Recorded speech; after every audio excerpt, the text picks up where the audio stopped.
రక్షకుడు ప్రభువైన యేసుక్రీస్తు వారి నామంలో శుభాభివందనాలు తెలియజేస్తున్నా. ఈ మాటలు వింటున్న ప్రియ అక్క, చెల్లి, తమ్ముడు, అన్న, నీవు ఎవరి మీద నమ్మకం పెట్టుకొని ఉన్నావు? ఎవరిని నమ్ముకుంటున్నావు? మనుషులను నమ్ముకుంటే నీ వల్ల ఏమీ కాదు, వాళ్ళు నీకు ఏమీ చేయలేరు. మనుషుల మీద నమ్మకం పెట్టుకొని నడిస్తే నీ జీవితం అనేది పైకి రాదు, వర్ధిల్లలేవు. ఎందుకంటే మనుషుల యొక్క స్వభావాలు, మనుషుల యొక్క ఆలోచనలు ఎలాంటివి తెలుసా?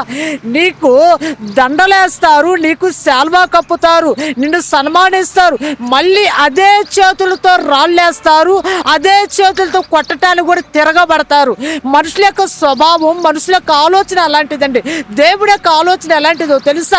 నిన్ను ఉన్నతమైన స్థానంలో నిలబెట్టాలని, ఉన్నతమైన స్థితిలో ఉంచాలని దేవుడి యొక్క ఆలోచన, దేవుడి యొక్క తలంపు అయి ఉండి కూడా మనుషులు, అన్నదమ్ములందరూ కలిసి యేసోబుని అమ్మేశారు ఐగుప్తు దేశానికి.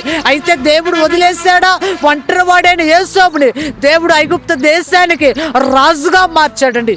దేవుడిని నమ్ముకుంటే నీ జీవితం అద్భుతమైన రీతిలో మార్చబడుతుంది.